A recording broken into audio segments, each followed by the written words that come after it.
What's up, everybody? It's your girl, Erica Williams from the Classy Climb blog. It's on a Sunday, Freedom Sundays. If you don't know who I am, and there's over 9,000 new, I think we're at 10,000 new subscribers. I'm Erica Williams, author of Smartphone Millionaire book, How to Invest in People, Businesses, and Real Estate from the Palm of Your Hand. As courtesy, as you come on the show, we love for you guys to drop your city and state because this allows us to plan meetups, conferences, all kind of events, hangouts. And the more we know is the better we can help each other. So you guys, I have a great guy on. I went to Social Proof a week or so ago, and you guys saw the We Live blog, but you're going to also see the Social Proof blog I have coming in store. And essentially, he came on board with Max Maxwell. I just saw Max Maxwell in Dallas. You know, we had all that going. And it was really exciting because I had never heard of him before. And it was a great introduction. They did a great presentation on stage. Felt he was genuine. I checked out his background, good stuff. And I said, man, I got to bring this guy on because I met so many of you in the meetup in Atlanta, and so many of you were interested in real estate. And I'm like, this is a great way for y'all to connect. So Tommy, at least introduce yourself and where they can find you on social media to the audience. Oh man, what's up? What's up? First of all, thank you so much for having me on here. I really appreciate you giving me the opportunity to get on here. My name is Tommy Holt Jr. I'm originally from Plainfield, New Jersey, but I'm out of the Atlanta area, and I'm a wholesaler. I'm a wholesaler and investor out here. Wholesale properties, and I buy and purchase rental properties in the Macon area. I have 3 kids, and that was the whole thing that started this, is like, how can I be better for my kids, and how can I provide some generational wealth to my kids? And that kind of led me down this path of real estate. Oh, awesome. Listen, audience, we've talked about Macon Georgia before. We've had a couple of you on. So you guys, I'm gonna do the roll call, and then we're gonna get ready with our show. So far, there's 50 of y'all here. Make sure you put the like button. I know as you get up to 100 of y'all, 150 y'all, there's going to be repetitive questions, but as long as you guys can keep up, we love that. All right, so we have New Orleans in the building, Staten Island, Los Angeles, California, Charlotte, North Carolina, Middle Island, New York, Memphis, Tennessee, Milwaukee, Wisconsin, Wilmington, NC, Decatur, Georgia. We have Metro Detroit, Plainfield in the house, or Plainfield, New Jersey, Macon, Georgia. Huh? Yeah, Atlanta. Oh, okay. Plainfield, New Jersey. Yep. Okay. Exactly. More Detroit, more Atlanta. Okay. I see you guys. Make sure you're hitting the like button. Thank you guys for dropping in. If you have questions about wholesaling and real estate to Tommy, drop them in here now so I can start catching up on them. We got Heath, Texas in the building, more Texas, and more Detroit. Awesome, you guys. So keep dropping them in. We got South Carolina, Los Angeles, Harrisburg, PA. Okay, cool. Los Angeles. All right, I see you guys. What's up, everybody? All right, so Tommy, take us through kind of how did you even get into real estate? Because from what I heard during your presentation, you were working a very safe, secure government job. My journey into wholesale has been kind of different.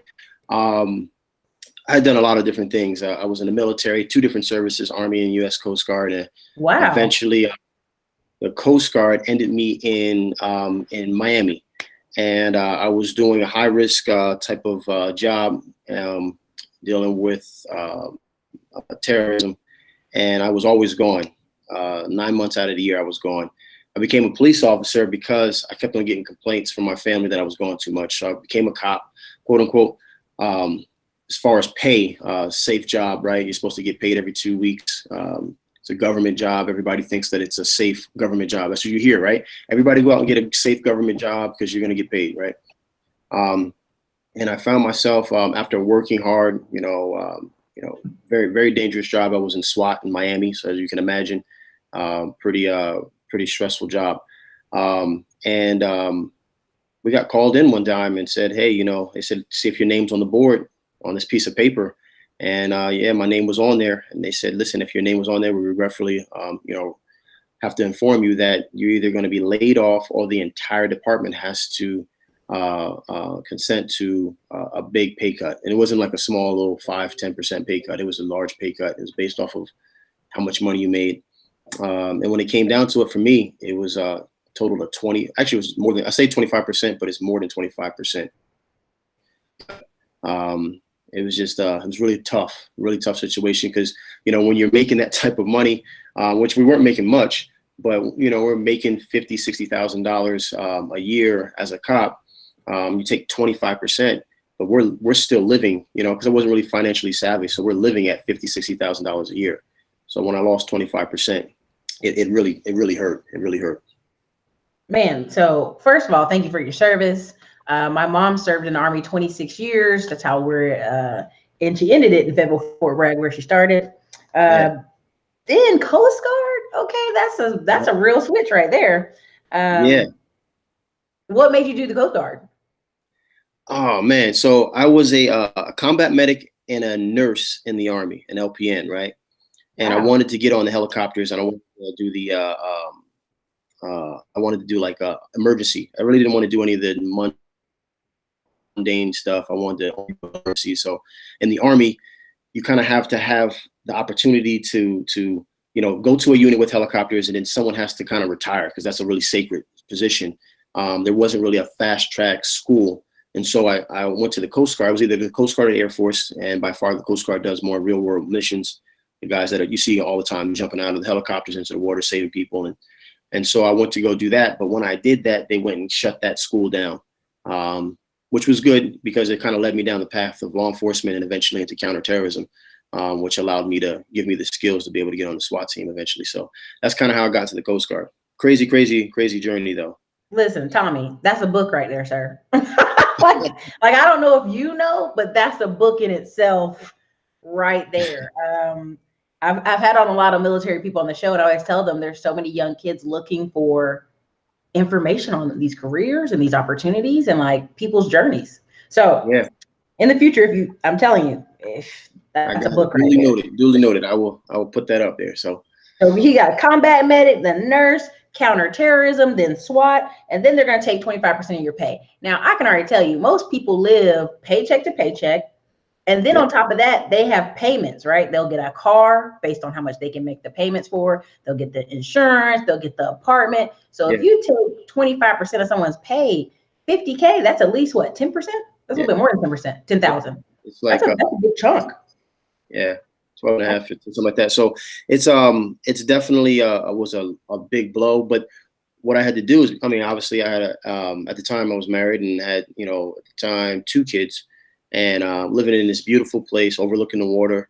But, you know, how I paid for it at that point was all through overtime. So coincidentally, around the same time, it's kind of when I got into real estate, actually. That's when I became a real estate agent.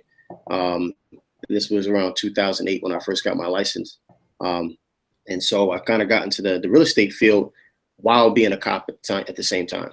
My mindset was like, well, we're going to get rookies, new people that come in to the police department all the time. And sometimes this is like their first real job. They're going to have, you know, a decent income, and they're going to eventually look for a home. So they're going to want to buy from another police officer. That was my mentality. But as you know, 2008 was one of the worst times to be a new real estate agent. If you were seasoned, you dealt with investors who were good, but I didn't know that. And so, you know, but it kind of primed me for the investment arena, really, is what it taught me. So. Oh, I love this. Oh, man, you got a great story. So 2008, you can understand the value of real estate, the power, there's money there. So what made you go wholesaling? Like what switched that made the light bulb switch? So honestly, it didn't start in 2008 as far as wholesaling.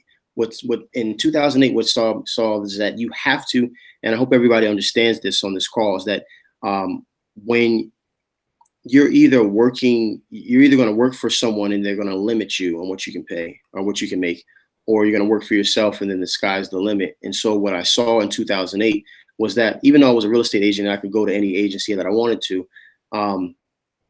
Because of the limited amount of skills, I really didn't own my time. I really didn't own myself. I was still a slave to what at the time it was ERA, and that was the real estate agency I was with.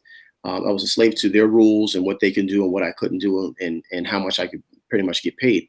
And so during that thing, is the key moment was what I saw is that I had a mentor. It was really one of my best friend's uncle.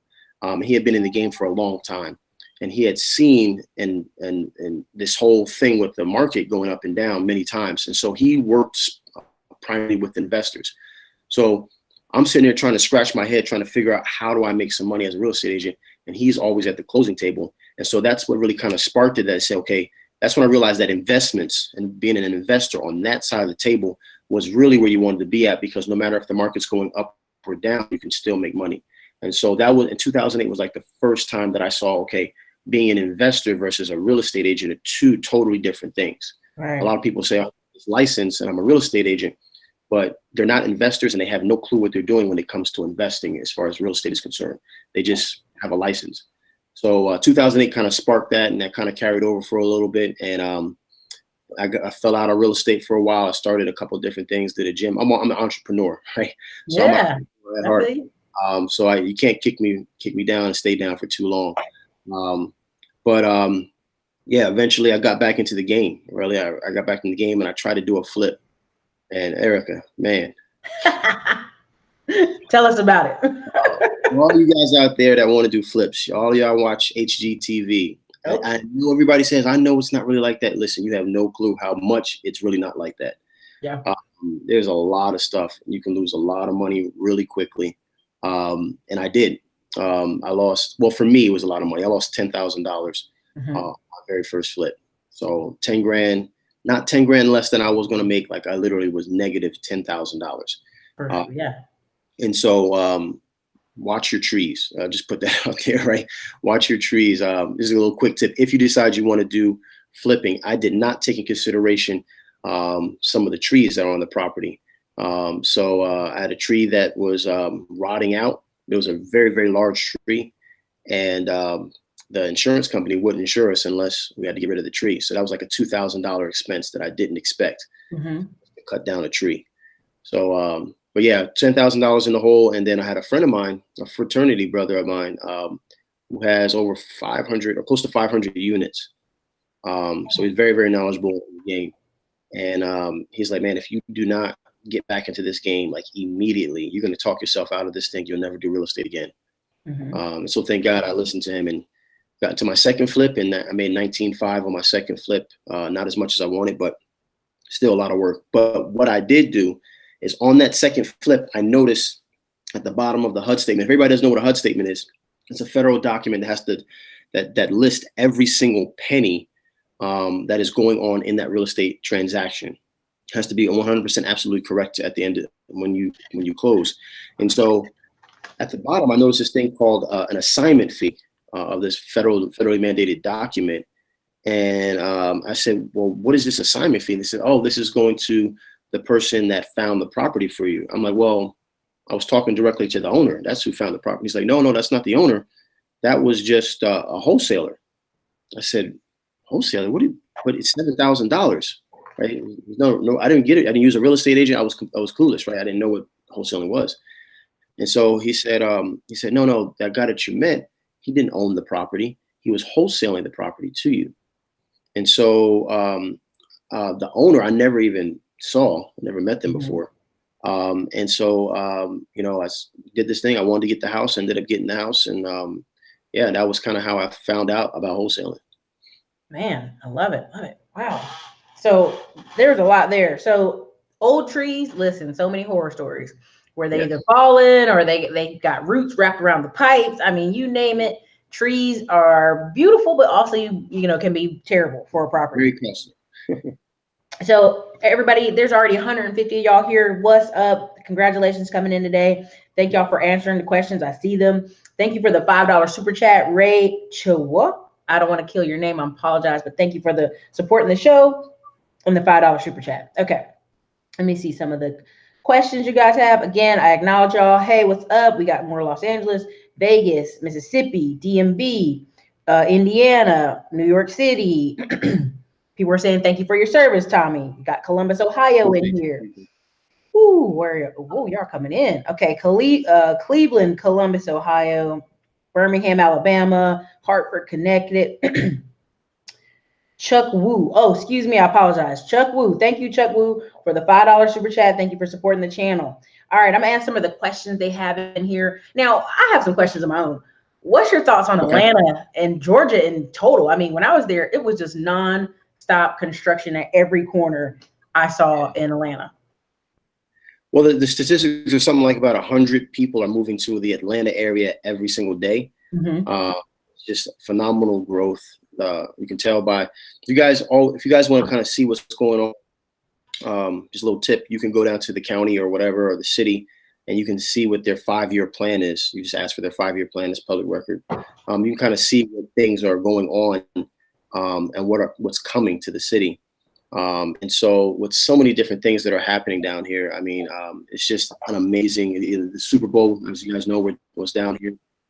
Just the growth is phenomenal. So right now, as of right now in 2019 in April here, we are in a seller's market, right? In Atlanta.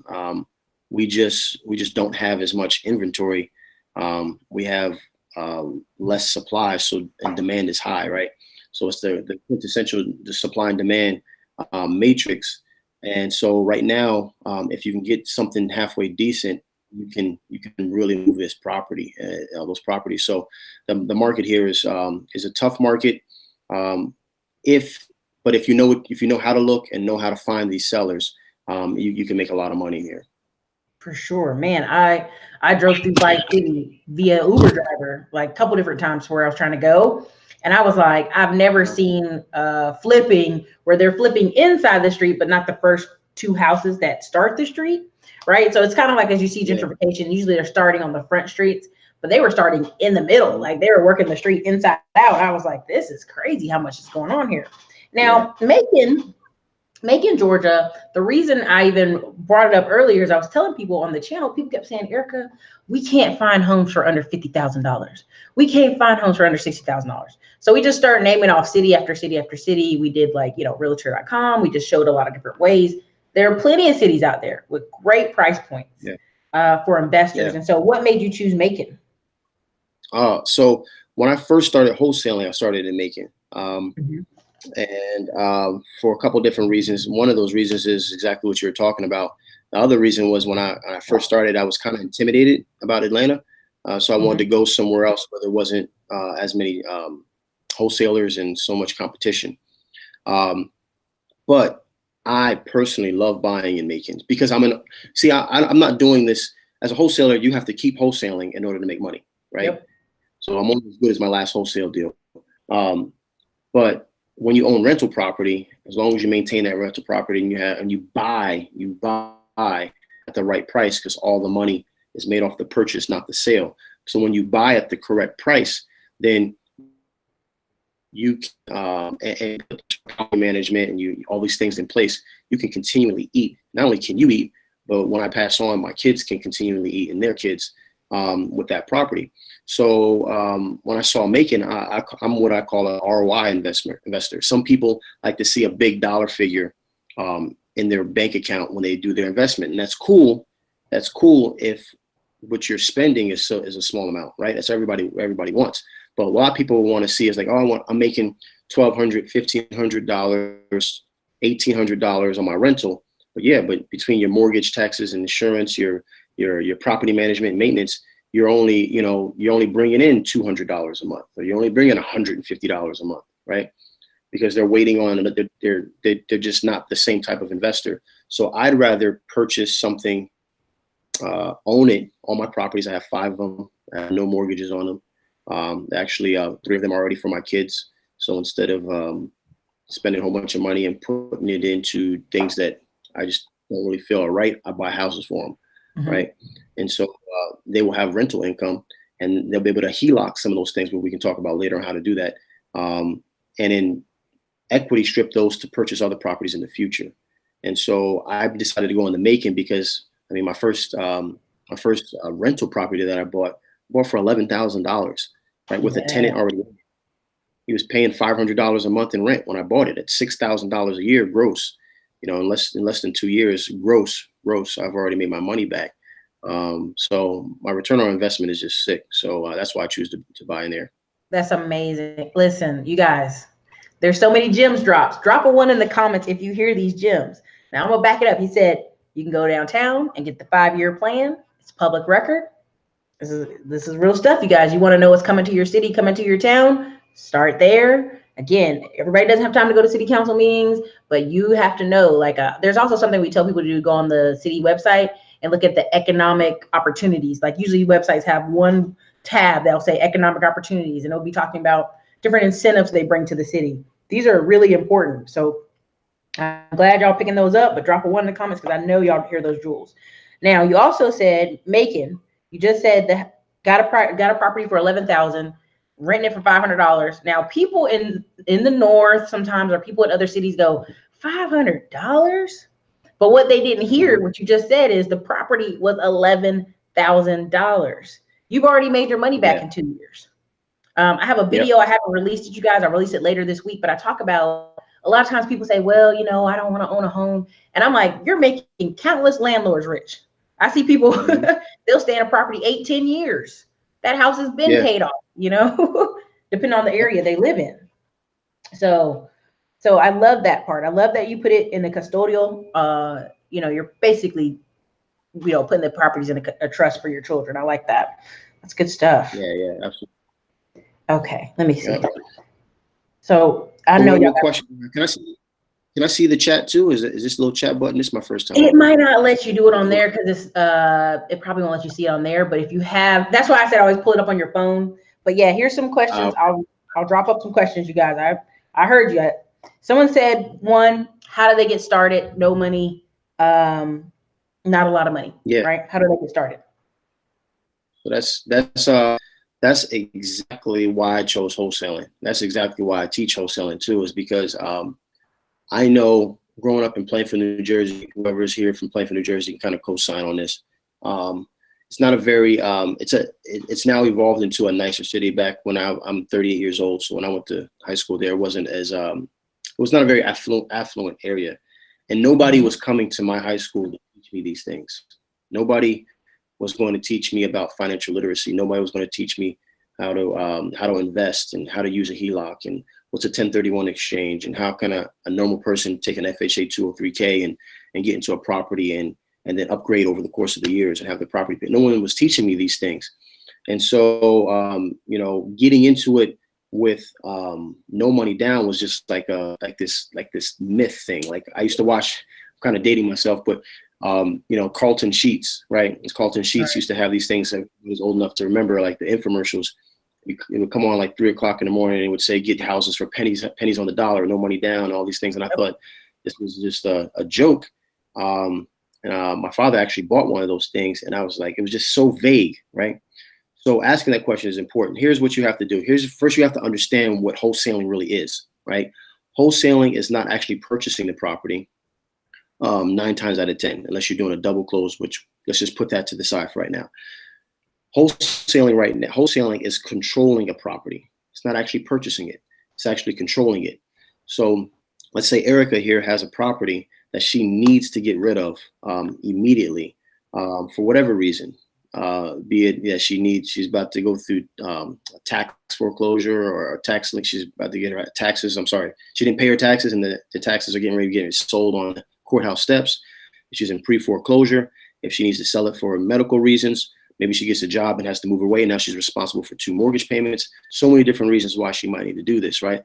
But Erica needs to get rid of this property, and what she's willing to do, pay attention to this. What she's willing to do is trade time for money. So meaning that she's willing to take a little bit or normally a sizable chunk of money less on the sale of her property for speed and convenience. So when I say speed or convenience, I'm talking about buying a home in 10 to 14 days, okay? So when she does that, she signs a piece of paper saying that she's willing to do this within a 14 to 30 day time span. And in that time span, because my contract is written, and because I tell Erica, hey, I'm also going to assign this property. I'm one of the wholesalers that actually tell my sellers that I will find a buyer with a cash problem. And believe it or not, there are people that have cash problems, right? When you flip a house, you have to spend that money fast on another house, or you get short-term capital gains taxes on it. So they have a cash problem. They don't want to take that loss, and they have to buy another house in order not to defer that loss. So they come to me and say, hey, find me a house. I found Erica. I got it under contract. And all I'm doing, literally, I'm selling this piece of paper, this contract to Erica. And then, I'm sorry, to my buyer. And then we close on it. And then the difference from what Erica told me about and the difference that I sell it to my end buyers, how I make money off of it. The crazy thing is, people always go, well, why would people do this? You have no clue. People have to move. People take new jobs. People inherit multiple houses. They can't take care of them. They don't know how to do maintenance on them. I've just met people who did not want a house, right? They're living up north. I know several stories of people who live in New York, inherited some house in North Carolina, South Carolina. They don't want it. They don't want to take care of it. They don't plan on returning to the South or retiring. And this happens all the time. This isn't like a one-off. This is a very common occurrence. And I think people are like, oh, I don't know, if that's legal or not, but it is. So there's several questions. And so I'll start off with this other one I saw. Someone says, how do I take over people's mortgage payments? Which I know what it's called, but I'm asking you.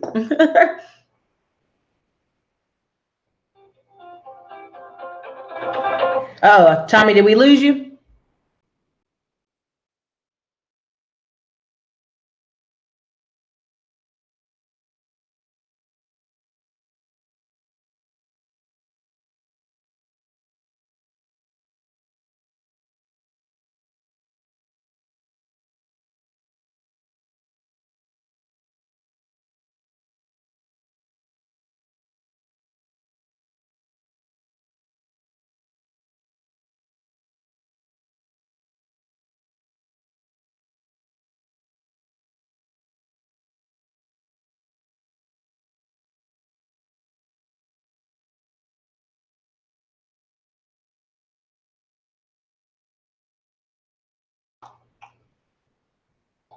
Okay, you guys, hold on 1 second. Tommy had a drop. Let's see if we can bring him right back. Hey, you're back. You're back. All right. Sorry about that, you guys. Can you hear me? Because I can't hear you now. Yes. Can you hear me now? Microphone. I can't hear you though, Erica. Can you hear me? I can hear you. Yeah, I can hear you. Can you guys hear us both?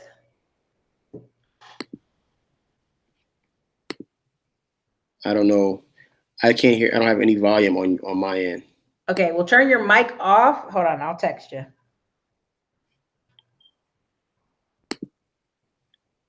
Yeah.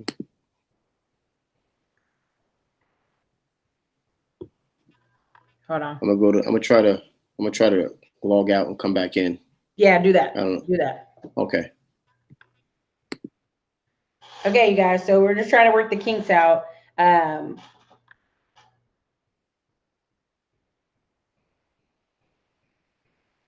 We're letting him work the kink out of.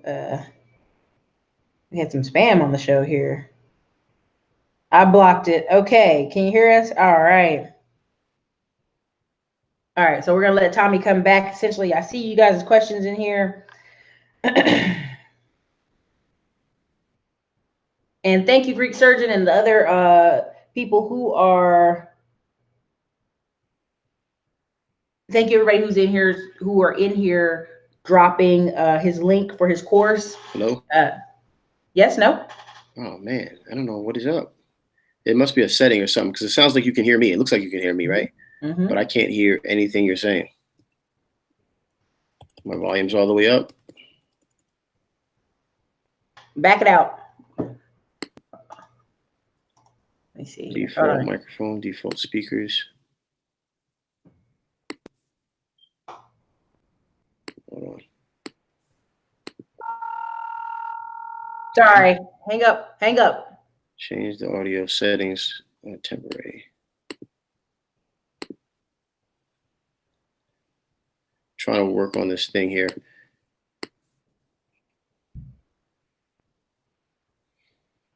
Hold on.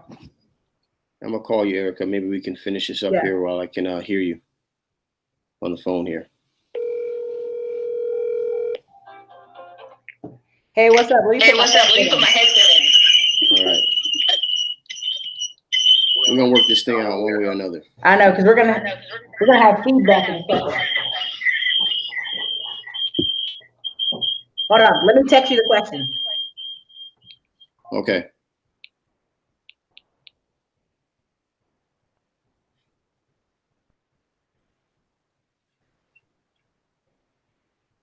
Why is it not giving me any volume?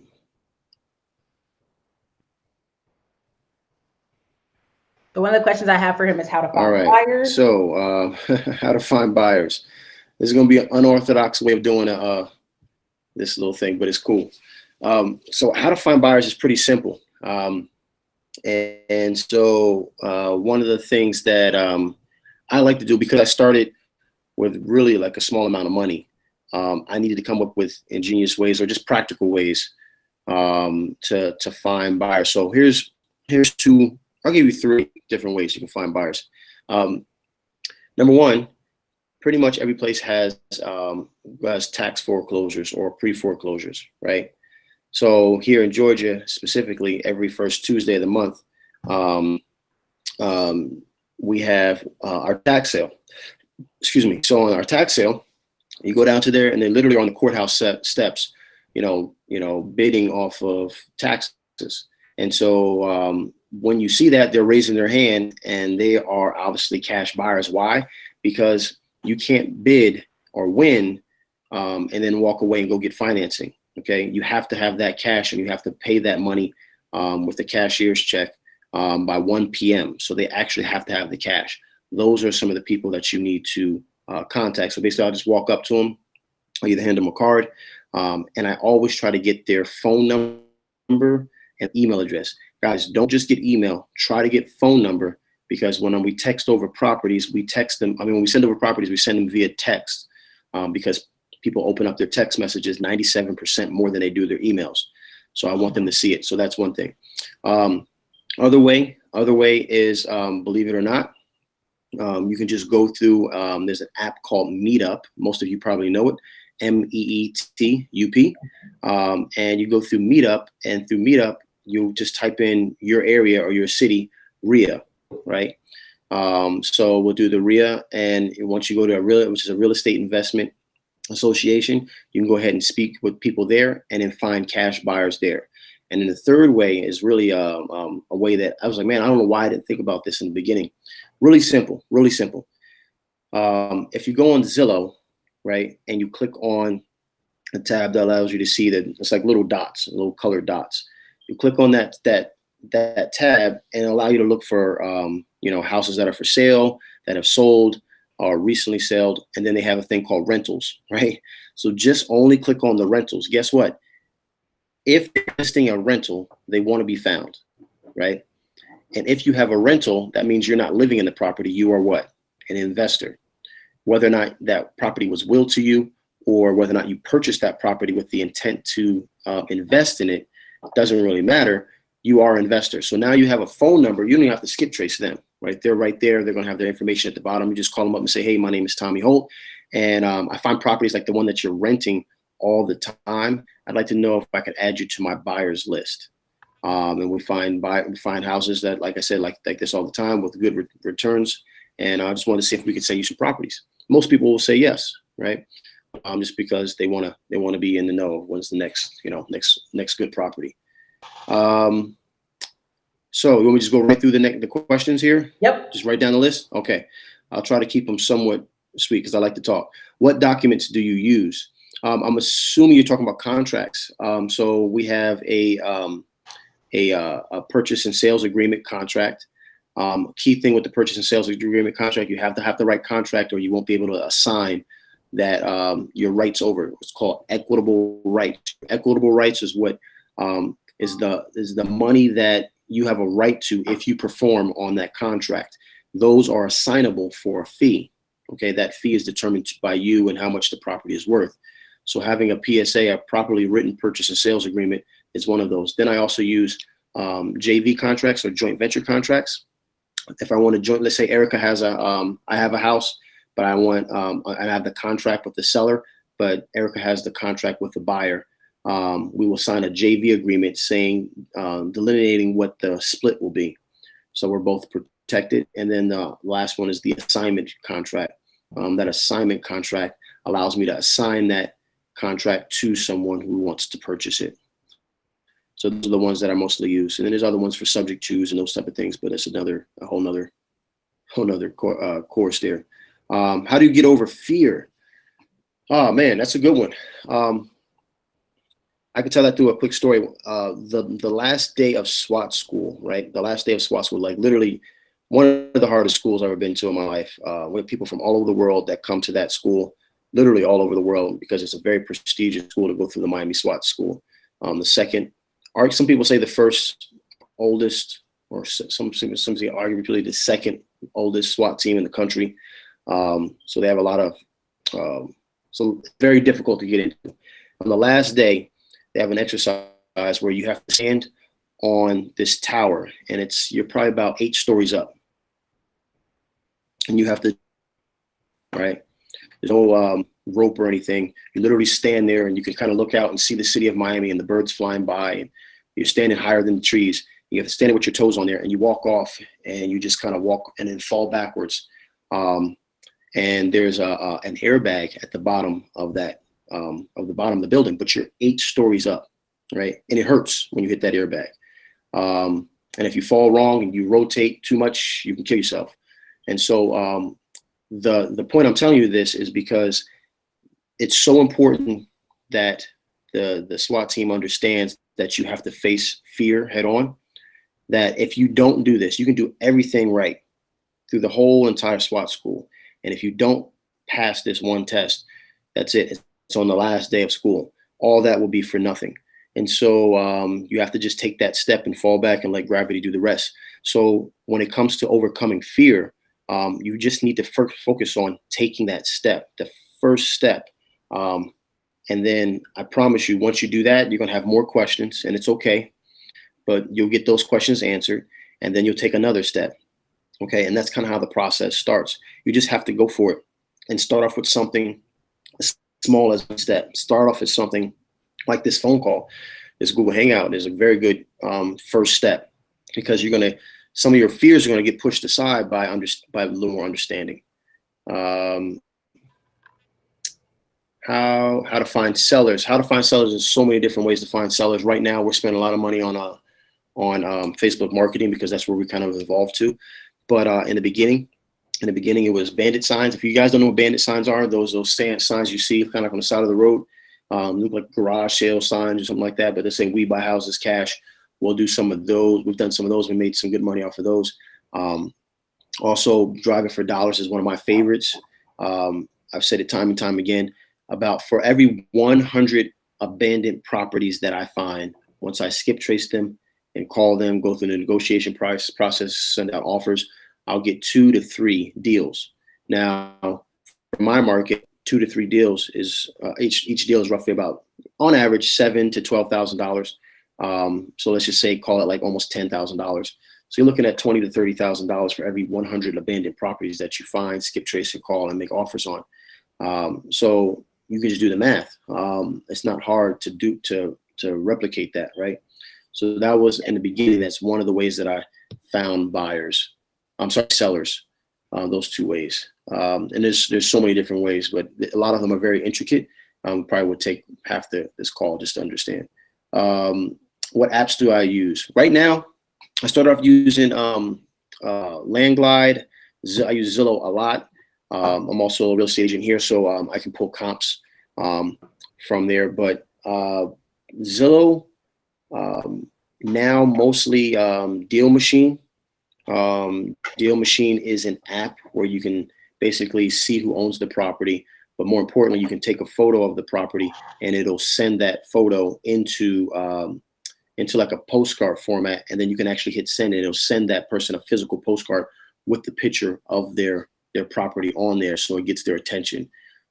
So that's what I use. We use CallRail to handle our incoming calls. We have about 12 different lines. That way each line is for a specific area. Well, I appreciate that. Hopefully the content is definitely worth it. Hope you guys can make some money off this. Does the recession scare you? No. Let me tell you why. Recession is for retail, not for investors, right? Remember what I was talking about? If you guys just hopped on, I told you in the beginning that in 2008, I kept on seeing my best friend's uncle.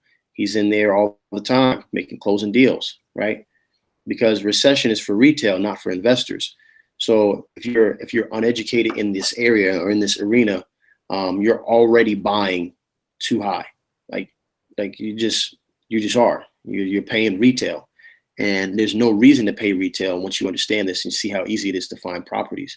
So the recession doesn't scare me because, number one, I'm not flipping right now. Wholesaling is the best position to be in, I personally believe, when a recession hits, because you don't know where the bottom is, right? So picture this. You get into a flip, right? And you expect that the market, you should be able to sell the property for $200,000 once you fix it up, right?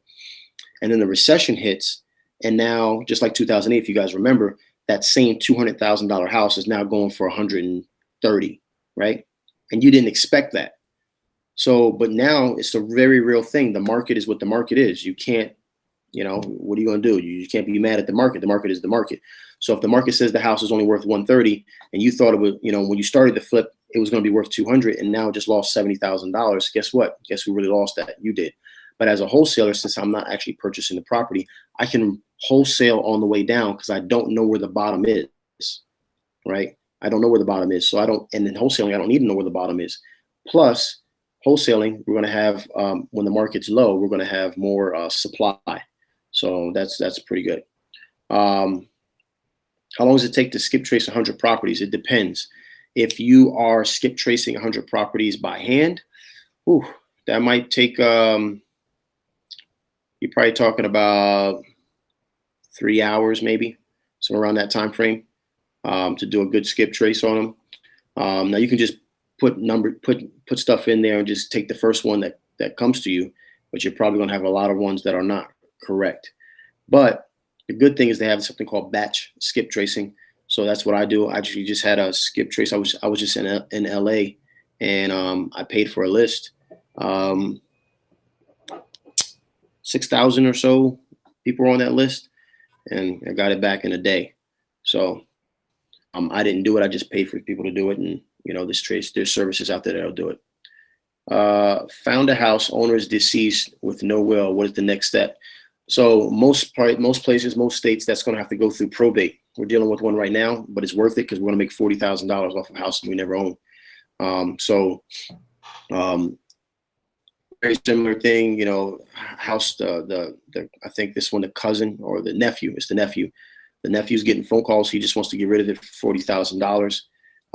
I know we can wholesale that thing for $82,000 easy, just because of where it's at. But we have to go through the probate process. So you have to contact a probate lawyer, and they're going to ask that individual a whole bunch of questions because they got to figure out who the heirs are. The heirs in order go from, if it's the husband or if the spouse, one of the spouses pass away, it automatically defers to the next spouse. Then from there, it goes to the kids. And if there's no kids, then it goes to the spouse's siblings, right? And then if someone dies, it goes to their kids. So it could be a long, tedious process. But your next step would be to contact a probate attorney. How do I get my name out there as a wholesaler? Do the work. Guarantee. Listen, once you guys start doing the work and doing deals, it's amazing, right? If you think about it in any other arena, right? If you're just a local basketball player, like you just like to play basketball pickup games, the more you go out to the same park playing basketball games, the better you're going to get, hopefully. But the more people are going to know that, oh, this is where Tommy plays at. Where's Tommy at? He's going to be over here. And what does he do? He plays basketball, right? Same thing with an artist. Same thing with a musician. You just have to do the work, and people will start to recognize who you are and what you do. The beautiful thing about 2019 is we have these lovely platforms like this, and IG, and Facebook, and LinkedIn, and Twitter, and all these other things, where now you can kind of post your results, or you can post what your day-to-day actions are, and people will start to take note if you're providing quality information. So that's how I would do it.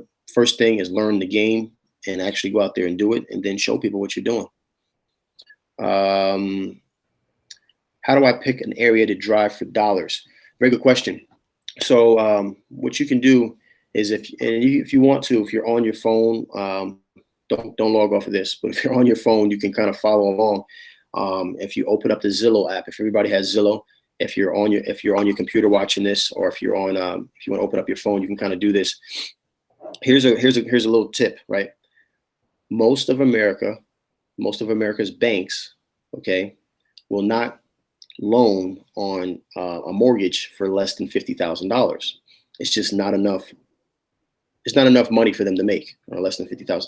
They'll do other loans, unsecured loans, and those type of things at higher interest rates.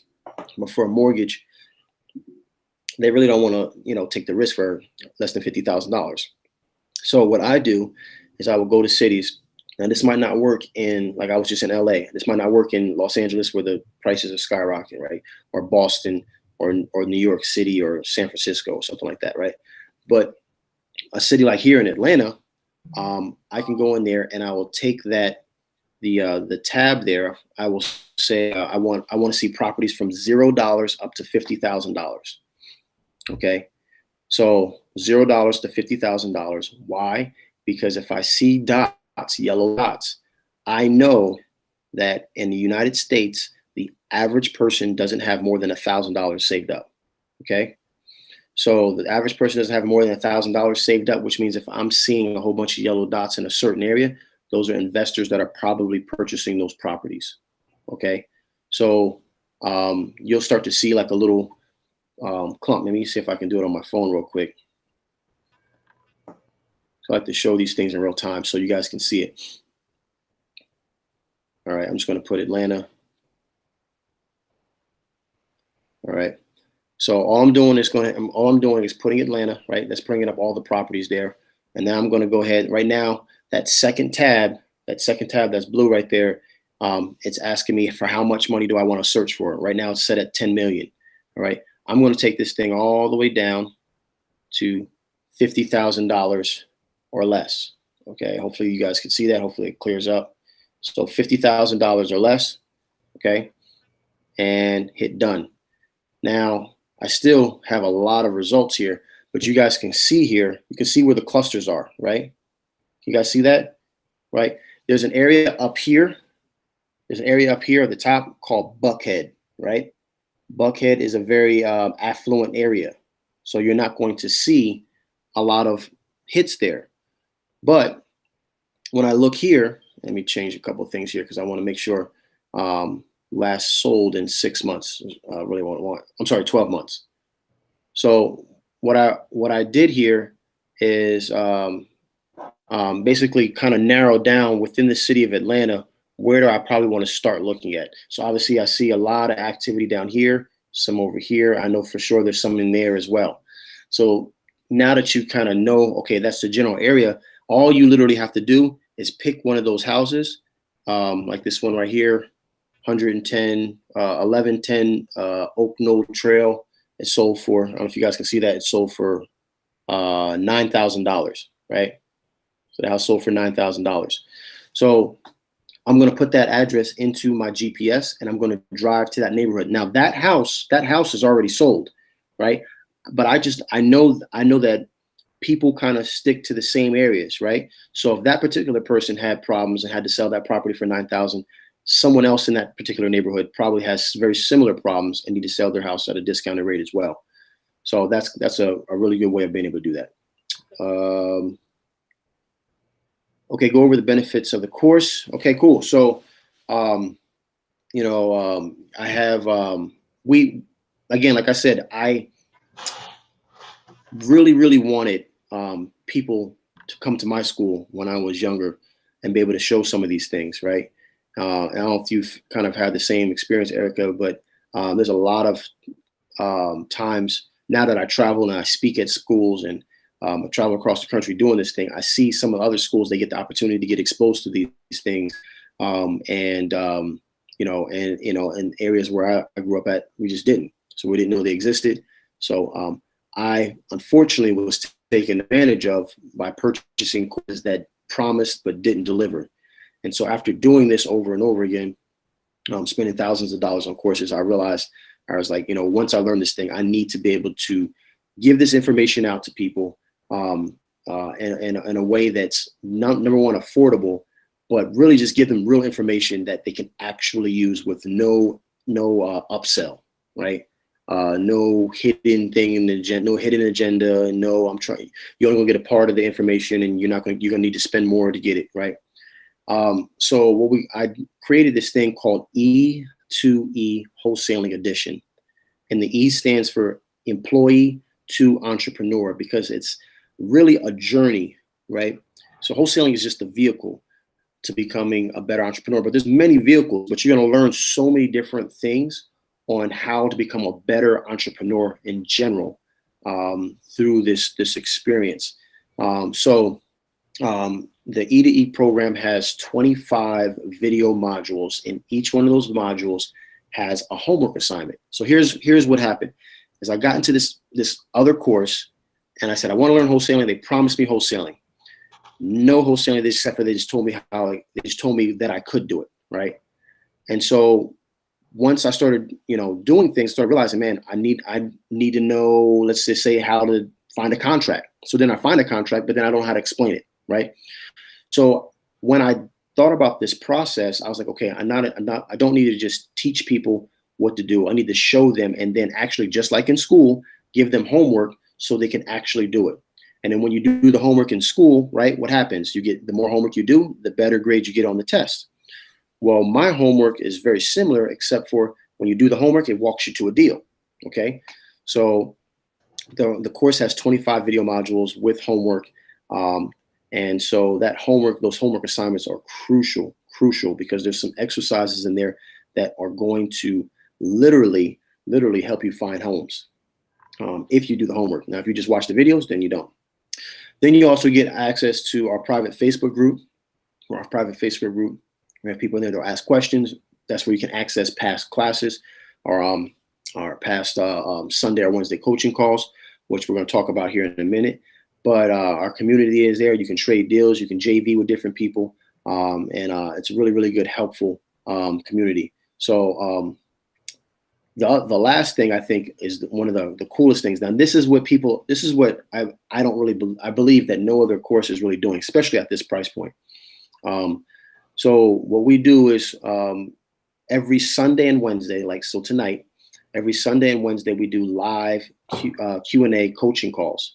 And it's typically runs like this. I'll do like 20, 30 minutes of teaching on a subject, because wholesaling is just one part, right? But I want you to be better investors. So there are a lot of things, like, for example, 1031 exchanges. We kind of talked about it real briefly, right? 1031 exchanges for a fix and flipper on how they can defer taxes, right? But there's some stipulations. Now, as a wholesaler, I don't need to know that, right? I'm not going to use a 1031 exchange because I'm not actually purchasing the house. But it would make me a wiser investor. It also make me a more credible wholesaler if I could intellectually explain this to a fix and flipper, right? It's just going to make me more a valuable asset. So these are things that we talk about on our Sunday and Wednesday calls. We go through negotiation and practice it live, right? And then at the end of it, I'll open it up for Q&A. So if you have questions, you can literally ask me questions right then and there live, and we can get real answers. So that, I think, right there is something that is just amazing. It's an amazing thing that's open to everyone. You just have to show up and put in the work. And we got people that are, we got Jason Bella out of Jersey. This dude's going to make 6 figures this year off of our course, and just being able to do this. He's completely changing his life. He's going to be quitting his job. He said here coming up, I think this summer. So in a very short amount of time. And we have so many other stories. So that's what the course is. The course is a phenomenal thing. I don't know if we can go over the price point of it. Or is that cool, Erica? Yes. Okay, cool. So again, I wanted to do that. I wanted to do this because I just really wanted to be able to provide a service for people that anybody could afford this. Anybody can afford this if you want it, right? This is a very, very easy thing to get into because I really believe this is the way to do it. So a lot of these courses are going for, like, the course I paid for was $2,000. I've paid my mentor $100 every half hour. That's what his rate was. And so and my mentor, as far as my mentor, well worth every penny of it. We're worth every penny of it. But I also know, coming from where I'm from beforehand, I wouldn't have never did that. And so what I decided to do is I wanted to make it super affordable. And what we have is we get everything in that package for $47. So $47 per month, but there's no contract. You can cancel whenever you want. My idea is this: I don't want people in the course trapped if they don't want to be there. So if you don't want to be there, you can take the course for a month for $47 and then cancel your account. You don't even have to ask me. You don't have to write me an email. Please don't write me an email asking, can you cancel the course? Because all you got to do is log into your back office and cancel yourself. I don't want people trapped in the course. I really want genuine people who really want to do better for themselves and their family, and are willing to not just show the lip service of it, but actually do the work. I'm more impressed with the tongues on your shoes than the tongues in your mouth, because the tongues in your shoes are going to really show me what you're really doing. Are you walking the walk? So I want people in there that want to be in there. And at $47, not $470, not $4,700, at $47. Yeah, here's a preview of this, what you see when you open it up. But at $47, you can't beat it. So if you kind of see here on the first top here, it says, lesson 1. Those are all the downloadable contracts. So you have that PSA, or that purchase real estate property contract, that option to purchase. That's that top one. That's what you send for your sellers. Your assignment contract is what you use for your buyers. Your joint venture contract is if I gave that example of, if me and Erica wanted a joint venture, or I found the seller, she found the buyer, that's the contract that protects us. That HUD statement that I talked about, the very first time I saw an assignment fee, I never even seen a HUD statement before. So I threw that in there because I was like, well, it was kind of embarrassing for me to be an investor going into a closing and never even knowing what a HUD statement was, never hearing of it. Well, now you have an option to see it. You have all your scripts. You have your modules. Erica, can you scroll down a little bit and let me just see, or maybe even pick, I don't know, you can pick what is ARV, or how to find ARV, which is module 3. It's number 4, but module 3. And you kind of open that up. And what you'll do here is you'll see it and you hit play, and it'll immediately start to play the lesson, and you'll be able to follow along step by step through the process, right? And it's just me there, minus the beard, just going through the process step by step, really easy. You can follow along. And another thing that I really took in consideration, because when I built this course, I asked hundreds of people what they want. And the course that I spent $2,000 on, it had these long videos. And by the time you got done with it, you didn't forgot everything they were talking about. So most of my videos are less than 18 minutes. So literally for busy moms, busy dads, people who are, living life on the go, you can listen to one. I think the longest one might be 25 minutes long. You can listen to them and then take action on it, doing the homework. And then you're one step closer to getting to your wholesaling dreams, getting closer to the closing table. Yep, you guys, you see this creating to the marketing material. Can you make $50,000 in 1 year wholesaling? Yeah. I've made $60,000 in one month.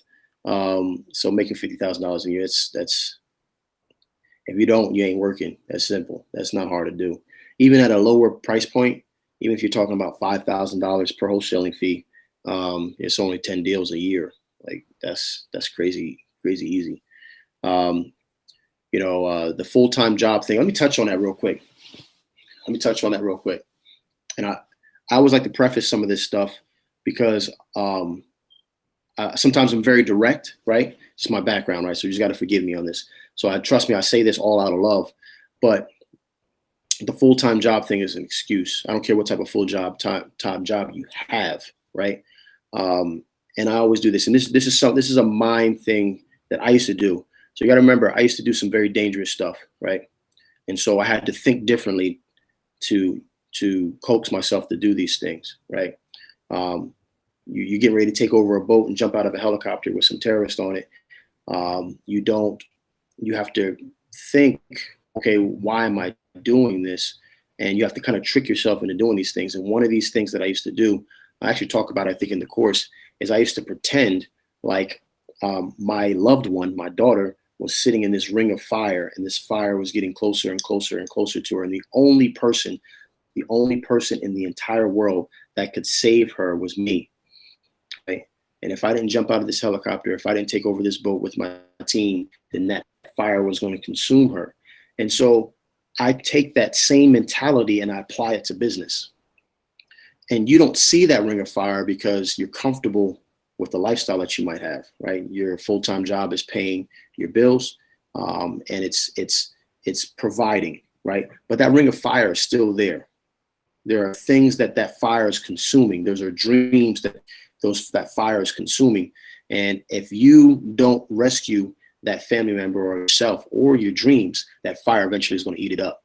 And so that's literally how I focus. That's literally how I think about it. There is nothing in the world that's going to stop me from being successful. I don't care if it's a full-time job. I don't care if it's 2 full-time jobs. You just got to figure out and find a way. I promise you, you don't need as much sleep as you think, right? And it's only for a little bit. When I say a little bit, it's only for 2-3 years. 2-3 years can change your life, can change your family's legacy, right? So being able to do that, being able to balance, let me tell you now, there is no balance, okay? There's no balance. There's no balance when you're trying to chase something that great, right? So, when the time for balance, when the time for balance is when you don't have to work because you have rental properties that are bringing you $60,000, $70,000, $100,000 a month passively. Then all that stuff that people were talking about, there was no balance. There's no balance. Nobody cares about it at that point, right? So, that's my response on that. Let me see. Last one, are you hiring and can people meet you in person? I am not really hiring right now. I do have a team. What we're doing here is something kind of genius, I think. Well, time will tell if it's genius or not, or maybe it's just stupid. But what I do is I do have one-on-one coaching clients. What I do with my one-on-one coaching clients is I do like a business in a day. So I kind of go out there. I guess that's why I was in LA, and I set their whole business up, get them running. It is a higher price point, but I'm not trying to upsell anybody on this. I'm just trying to show you the vision, right? So I go out there, I set their business up, I get them sellers, I get them buyers, I get them in the game, I get everything going for them. And then I leave and I kind of watch, right? I just kind of sit from afar and see. And so they start to do deals. I say, oh, okay, Erica out there in Texas, she's doing her thing, all right? She's doing some deals. Let me spend some of my money on marketing in her area and see if we can joint venture on some things.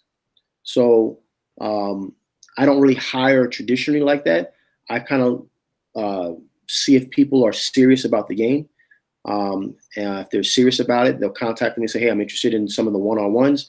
And if they are interested in the one-on-ones, then I will fly out there, we'll do the whole thing.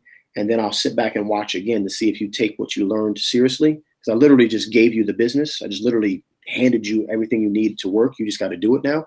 And if you do it, then I'll start to invest in my own money into your market. And that's deals you wouldn't have gotten.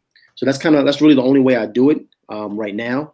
And to your other question, if they want to meet in Georgia, we do meetups. We do a free meetup every first Wednesday of the month. The next one happens to be on May 1st. It happens to be the first Wednesday. And it's if you follow me on Instagram at Tommy Holt Jr.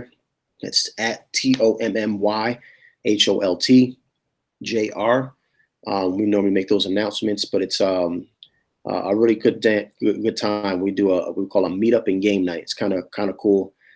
Instead of you guys go to meetups and then people just kind of pass around business cards, and your business cards, you put it in your glove compartment, or you pretty much throw it away. Nobody really pays attention to it. What we do is we do a real estate meetup. And then after that, we turn the music up and we bring out Jenga and spades and Uno and checkers and Net 4, and we really bond. Like, we actually, like, people come there with their kids. It just getting bigger and bigger. So we do that every first Wednesday, and it's a place called the E Complex out here in Atlanta, 3400 West Hospital Road in Chamblee, Georgia, which is just a section of Atlanta. So I'm hoping I'm getting this. It kind of sucks that I can't hear anybody, but hopefully everybody can hear me. I'm just going through these text messages that Eric's texting non-stop here, trying to make sure we get your questions answered. So I think that's it, Erica. Oh, hold on. My Instagram, it's at Tommy Holt Jr. So at TOMMYHOLT JR. So, and that is it. Do we got anything else? Okay, go ahead. All right, everybody. That was straight fire. That was good. I liked it. He did a great job. He taught well. That's some good stuff, you guys. And his course is $47 a month. Essentially, you're paying $47. You're getting this whole access to the whole course. And then you're actually having Wednesday and Sunday calls. So he's calling you and you can ask your questions. You can go through Q&A, negotiations. That's some really great stuff. I hope you guys get a chance to check it out. But again, Tommy Holt Jr. on Instagram. In the conversation, we've been putting the link in there. It's Tommy Holt Jr. The link is in the comment section. Great job, man. You did a great job. You guys, this has been fire. I appreciate it. So really, really glad he came through. And sorry about the audio, but you guys, this has been great. So check out the links below. We'll have Tommy back on again. Hopefully one time we'll get down there on one of the first Sundays and we'll go hang out with him. So you guys, this is your girl Erica from the Classy Climb blog. That's Tommy Holt Jr. It's in the comment section. Straight fire. If you don't know who this is, it's Erica, Classy Climb blog, author of the Smartphone Millionaire book, How to Invest in People, Real Estate, and Businesses from the Palm of Your Hand. Again, the calls are part of the course.